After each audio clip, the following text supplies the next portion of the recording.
Y sin duda hay muchos temas en materia de seguridad y sobre todo de estas decisiones que se han venido tomando evidentemente con respecto a la militarización de este país. Hay diferentes temas que nos preocupan y qué mejor que ocuparnos. El día de hoy ya está con nosotros Francisco Salazar Sony para poder revisar esta discusión que continúa, que va a seguir allí en la Cámara de Diputados el día de hoy. Así que qué bueno que estás con nosotros, Francisco Javier. Bienvenidísimo, muy buenos días. Muy buenos días, Eva. Buenos días, Jesús. Un gusto estar con ustedes. A ver, el Senado finalmente aprueba lo que ya se había trabajado en la Cámara de Diputados, llevar la jurisdicción, la operatividad de la Guardia Nacional, que no es otra cosa que el nuevo nombre que le puso López Obrador a la Policía Federal, a la que tiene que estar llevando la seguridad pública de nuestro país, a jurisdicción de la Secretaría de la Defensa Nacional. Y hay una gran discusión que permanece sobre inclusive si se consuma una suerte de fraude constitucional. ¿Por qué? Porque la Constitución marcaba que la Guardia Nacional tendría que ser civil. Le han dado vueltas y vueltas y vueltas y nos han dicho por muchos momentos, Paco, no, es que sí seguirá siendo civil, pero estará bajo el resguardo. Y ahora la discusión política está en cuántos años, ¿no? Porque una diputada del PRI federal, que nadie conocía hasta ahora, por cierto, dijo, queremos llevar este tema hasta mucho después de que termine el sexenio de López Obrador para que este tema cuadre. ¿Qué opinas del tema? ¿Cómo lo ves? Se está generando todavía presión sobre el asunto, pero el asunto está consumado, Paco. Claro que sí, Jesús. Sin duda hay tres momentos a partir del 2019 en donde se empiezan a conjugar ciertos aspectos para la creación de una Guardia Nacional y la desaparición de la Policía Federal. Y ese primer intento, se modifican artículos constitucionales y el 21 queda como que deberá ser conformada como una institución civil. Hasta ahí no había problema, pero había un quinto transitorio, que es el meollo del asunto de estos dos temas que tú estás comentando, Jesús, que en lo que la Guardia Nacional creaba capacidades y se fortalecía, en el 2024 las Fuerzas Armadas tendrían que retirarse a sus cuarteles. Entonces el primer paso que da el Ejecutivo Federal es mandar una iniciativa para modificar la incorporación de la Guardia a la Secretaría de la Defensa Nacional, pero no vía modificación constitucional porque no tenía mayoría, pero sí lo hace a través de la modificación de 4 leyes secundarias. Sí. Misma que pasó la semana pasada sin ningún problema. Posteriormente, como bien tú dices, otro partido, el Partido Revolucionario Institucional, presenta una modificación no solo de la adscripción de la Guardia Nacional a la Secretaría de la Defensa Nacional, sino ampliar el periodo hasta el 2029, cosa que hoy ya se discute, ya se consigue, y esto es. Hay que verlo desde distintas ópticas o distintas pistas, pero a mí me preocupa que únicamente estamos viendo el ámbito de la seguridad pública. El problema de la militarización no es un problema en contra del ejército, de las Fuerzas Armadas, es en contra de las funciones que están ejerciendo en materia de seguridad pública. Hoy por hoy las Fuerzas Armadas son muy bien vistas por la sociedad. El problema es el papel que están desarrollando fuera del ámbitos constitucionales o marcados plenamente cuáles son sus funciones.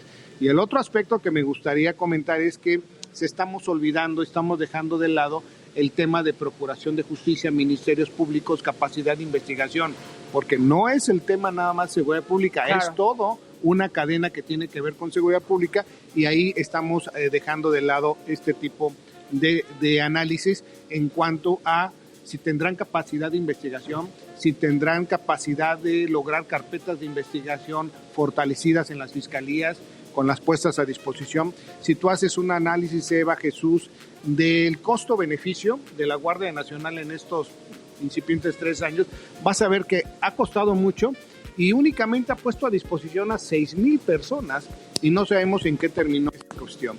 La verdad, no hay una rendición de cuentas que nos permita saber en verdad cuál es el papel de la Guardia Nacional, si es exitoso o no es exitoso, pero sí la cantidad impresionante de dinero que se le ha inyectado en estos 3 años. Bien, hay una preocupación en particular que no solamente es de la ciudadanía, creo, o de muchas personas que como nosotros estamos observando este tema, sino también por parte de la Organización de las Naciones Unidas y también por parte de Amnistía Internacional, que justamente el viernes en un comunicado dice, a ver, militarizar la seguridad pública va a generar todavía más violaciones de derechos humanos. En este sentido, ¿cuál es la responsabilidad, por supuesto, del presidente, del mismo PRI con esta propuesta para poder trabajar a profundidad este tema, los derechos humanos, porque además ya conocemos que justamente todas las agresiones por parte del ejército, por parte de la Sedena, incluso en este país, bueno, pues no avanzan, ¿no? En materia de justicia tampoco, Francisco. Sí, sin duda hay voces a nivel internacional y uno de los temas que se analizaron fue la inconvencionalidad de algunas posturas y es todo un paquete. Si analizamos en contexto, viene la prisión preventiva oficiosa primeramente, en donde se modifica y automáticamente la Suprema Corte de Justicia lo deja en stand-by y hoy por hoy cualquier persona puede estar en automático detenido. Esa es como parte fundamental. El arraigo como otra parte fundamental que no se ha analizado. Las cárceles, hasta qué punto las cárceles federales y estatales van a tener una función. ¿Cuál es el papel de las Fuerzas Armadas en materia de seguridad pública? Yo quisiera que lo viéramos, que esto se viene confrontando hace mucho tiempo. Ha habido una militarización de la fuerza de las instituciones de seguridad con inclusión de titulares al frente de militares desde hace mucho tiempo. Entonces, ya las policías puras, con su propia mística de servicio, ya casi han desaparecido. La mayoría son opacas, y aquí permíteme ser abogado del diablo. Es una parte de corresponsabilidad de gobernadores y presidentes municipales que durante mucho tiempo, ojo, a excepción de algunos, y ahorita te comento cuál, que yo lo viví hace 11 años en Nuevo León, la creación de Fuerza Civil, una corporación bastante importante en el estado de Nuevo León. Pero hay mucha mea culpa, ¿no?, de gobernadores y presidentes municipales que no fortalecieron las capacidades de sus instituciones locales, a nivel municipal tampoco. Entonces hoy le preguntas a la gente si quiere que el ejército regrese, no, pero entonces ¿con qué nos quedamos? O sea, si volteas la vista hacia tu propio territorio, vas a ver que tienes policías municipales y policías estatales muy incipientes. Entonces hay una responsabilidad a nivel local que no se hicieron la obligación constitucional de fortalecer sus capacidades, Jesús. Entonces, pues la llegada del ejército o la llegada de la Guardia Nacional o seguir estando en materia de seguridad pública inmersos, pues la gente lo ve bien, la ciudadanía lo ve bien. ¿Por qué? Porque no tienes otra opción. Porque volteas a ver a tu casa y dices, pues caray, con lo que tengo aquí yo prefiero que vengan los militares o los marinos. Entonces yo creo que esta cuestión ambivalente ha sido en otros estados donde se ha fortalecido la fuerza, la seguridad pública vía civil, pues ahí sí han estado haciendo un papel muy importante. ¿Qué va a pasar con estas organizaciones internacionales defensoras de derechos humanos? Es que no hay rendición de cuentas. Es muy difícil acceder a qué es lo que están haciendo los militares en materia de violación de derechos humanos. Entonces lo único que vamos a tener es mucha opacidad en cuanto a la actividad que están realizando ellos. Paco, la discusión formal sobre el tema de la, entre comillas, militarización de la policía tiene que ver con que hay mitos sobre el ejército. Hay momentos muy oscuros del ejército en México, abusos que se han utilizado en momentos, represión, grupos paramilitares ligados a exmilitares, etcétera, exmilitares convertidos en líderes de cárteles en este país, situaciones que preocupan, pero también México es un país atípico, o sea, aquí no hemos vivido una dictadura formal, como se ha vivido en Chile o en Argentina o en Paraguay o en muchos países de Sudamérica, en donde hemos tenido este factor.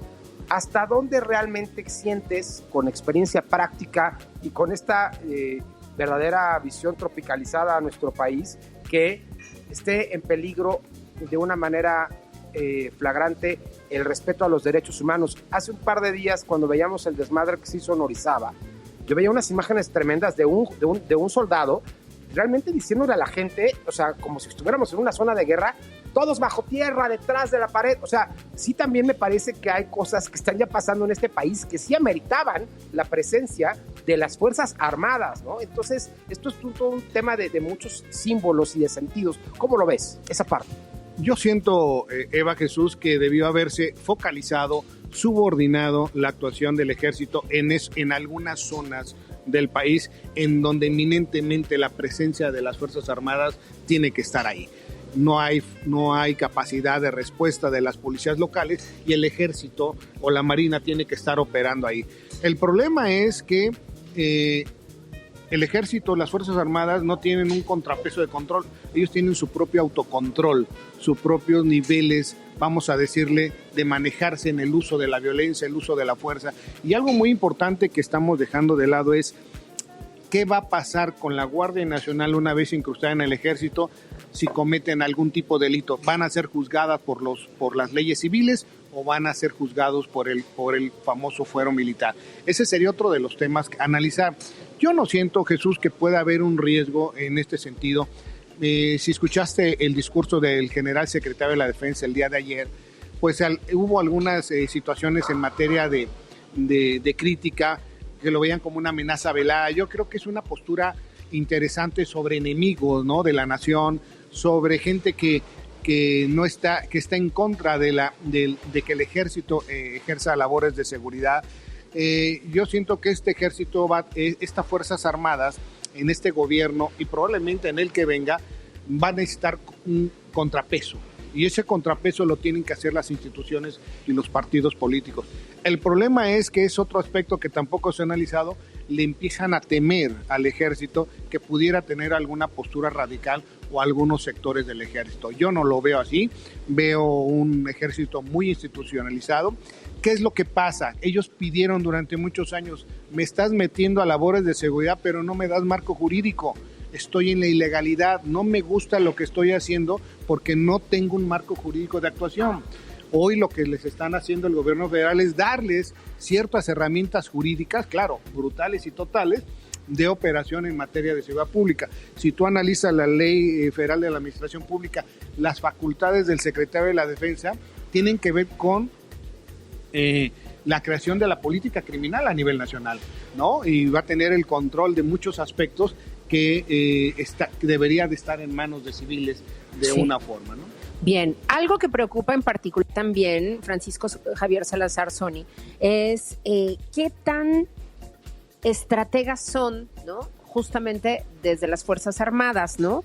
Y qué tanto están capacitados para reducir la violencia, ahora sí que en un entorno de seguridad nacional, pero sobre todo, ¿no?, buscando políticas públicas efectivas que realmente combatan esta situación. Porque hay dos cuestiones que nos encontramos, ¿no?, me parece. Una, sí, no solamente que hemos visto que las estrategias de las Fuerzas Armadas han sido deficientes, porque además nos encontramos con que los homicidios en México, sí, los homicidios dolosos siguen creciendo. Entonces yo te preguntaría, ¿sí?, ¿qué tanto sientes capacitadas a nuestras Fuerzas Armadas, a nuestras fuerzas militares justamente para ser estrategas? La estrategia la tienen en un momento dado y sobre todo la inteligencia, ¿no? Tienen la información en la inteligencia, sobre todo la Marina, para operar quirúrgicamente en la detención de algunos líderes criminales. Lo que me preocupa es el contacto con la ciudadanía. Ellos no tienen labores de proximidad, pero sí tienen en un momento dado una estrategia a desplegar en un momento. El problema es qué tanta luz verde le van a dar para que pueda operar libremente en esto. Lo que más teme este gobierno federal es tener un enfrentamiento o grandes matanzas, enfrentamientos con grupos criminales en donde hay un reguero de sangre por todos lados y el ejército aparezca, ¿no? Claro. Esto es lo que han protegido durante mucho tiempo. Yo creo que va a haber una estrategia bastante quirúrgica en materia de seguridad una vez incorporada la Guardia Nacional, y van a atacar en algunas zonas en donde en verdad, como tú dices, los índices de homicidios dolosos están por encima. Si tú ves la encuesta de victimización y percepción ciudadana de ahora unos días en este mes de septiembre, vemos que las Fuerzas Armadas siguen teniendo muy buena percepción en la ciudadanía. Entonces ese es un punto a favor que tienen que manejarlo, pero también habría que analizar si en verdad esa percepción que tiene la ciudadanía es en lo referente a la seguridad pública. Sí. O en lo referente a que lo detengan por una infracción de tránsito o por una infracción al bando de gobierno o algún otro tipo de situación en flagrancia. ¿Qué va a pasar también en el ámbito penal? La Guardia Nacional y las Fuerzas Armadas podrán poner a disposición del Ministerio Público, podrán generar el informe policial homologado, podrán en un momento dado hacerse presente en un juicio oral ante alguna detención. O sea, hay muchas cuestiones que todavía falta por aterrizar en cuanto a su operatividad, pero su estrategia la tienen sin duda. Déjame hacerte una última pregunta en ese sentido. Lo que sentimos y lo que vemos es que además las policías municipales y estatales han sido relegadas a un segundo plano. Entonces, ¿cómo podernos imaginar precisamente esta conjunción entre la operación de la Guardia Nacional en conjunto con estos policías que, insistimos, ¿no? Los sentimos ya relegados, Francisco? Sí, va a ser más difícil ahora para gobernadores y presidentes municipales fortalecer las instituciones locales. Primero porque no tienen dinero, ¿no? El Fortasec para dinero para los municipios fue retirado hace 2 años. El FASP, el Fondo de Aportaciones para la Seguridad Pública, pues, por ejemplo, el estado de San Luis Potosí tiene 200 millones, más un 25% que aporta el estado. Estamos hablando de unos 250 y tantos millones de pesos, que la verdad es muy poco. Entonces, tendrían que hacer mucha imaginación para seguir fortaleciendo sus capacidades, pero sin duda esta incorporación de la Guardia Nacional a las Fuerzas Armadas y la incumbencia de las Fuerzas Armadas en materia de seguridad pública va a ocasionar un debilitamiento de las fuerzas municipales y de las fuerzas estatales, y sobre todo un dejar ir de los gobernadores, pues al fin que vienen otros a hacerme mi tarea, pues yo ya no le invierto en materia de seguridad, y eso con el tiempo pues va a ser muy lamentable, porque no vamos a fortalecer nuestras capacidades. Ojo, y vuelvo a repetir, hay estados que le están apostando a fortalecer a sus instituciones, pero tiene que haber voluntad política, y algo muy importante, tiene que haber continuidad. El ejemplo es Fuerza Civil en Nuevo León, pasan gobernadores y se sigue fortaleciendo la institución, no las desaparecen, no son ideas o ocurrencias que llega un gobernador y dice, vamos a borrar de tajo esto, ahora vamos a crear esto. No se trata de darle continuidad y sobre todo respetar las instituciones locales para que puedan entrar hombres y mujeres de potosinos, de cualquier entidad, a fortalecer las filas y crear un servicio civil de carrera. Mira, el ejército lo que tiene es el colegio militar. Entonces necesitamos fortalecer colegios, universidades, una mística de servicio, porque si no, pues tampoco nosotros vamos a poder sentirnos orgullosos de tener una policía municipal, una policía estatal. En el municipio de San Luis Potosí, por primera vez se está implementando un modelo de justicia cívica, un modelo de proximidad de policía, pero apenas va empezando, pero le están entrando en San Luis Potosí a nivel municipal para crear fortalezas de sus capacidades. Habría que ver si hay continuidad en el próximo trienio y ahí seguirle y algún día decir que tenemos una policía municipal fuerte, profesional, con capacidades, e igual forma que la policía estatal en verdad tenga ese orgullo de fortalecerse y de ir creciendo y de ser muy profesional y muy eficaz sobre todo. Paco Salazar, gracias por estar con nosotros, nos das un panorama muy amplio de lo que está pasando en este entorno y te agradecemos que estés acompañándonos esta mañana en Arriba San Luis, aquí en vivo en Mixta Cocina Plural. Yo, Eva, Jesús, les agradezco a ustedes la invitación y pues estamos a la orden, ya saben.